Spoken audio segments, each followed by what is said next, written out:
Central என்ன பண்ணிருக்காங்க அப்படின்னா ஸ்டார்டிங்ல வந்து 18% வந்து டாக்ஸ் போட்டிருக்காங்க. எதுக்குலாம் அப்படின்னா சுகர் அண்ட் சுகர் ஆடட் பிரிவரேஜஸ், கூல்ட்ரிங்க்ஸா இருந்தாலும் மித்த ப்ராடக்ட்ஸ் எல்லாத்துக்கும். இப்ப வந்து ஒரு ரிசர்ச் பண்ணிருக்காங்க, ஒரு ஸ்டடி பண்ணி 20 to 30% வந்து டாக்ஸ் ஜிஎஸ்டி இம்போஸ் பண்ணணும்.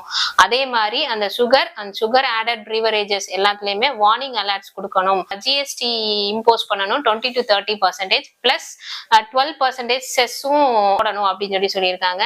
ஏன் அப்படின்னா சுகர் ரிலேட்டட் ப்ராடக்ட்ஸ் மேனுஃபேக்சர் பண்ற மேனுஃபேக்சரர்ஸ் எல்லாருமே வந்து மேனுஃபேக்சரிங் ப்ராசஸை ரிஃபார்ம் பண்ணணும், ரீஃபார்ம் பண்ணி மக்களுக்கு வந்து நல்ல விதமான ப்ராடக்ட்ஸை கொண்டு வரணும் அப்படின்றதுக்காண்டியும், பிளஸ் டைப் 2 டயபெட்டிஸ், அந்த சுகர் ரிலேட்டட் ப்ராப்ளம்ஸ், நிறைய ப்ராப்ளம்ஸ் வந்து நம்ம இந்தியால வந்து நிறைய ஹசார்ட்ஸ் எல்லாமே வரதுனால இந்த மாதிரி டாக்ஸ் இம்போஸ் பண்ணா அந்த சுகர் பிரிவரேஜஸ்ல வந்து சுகர் கண்டென்ட் ஆட் பண்றது வந்து குறையும்.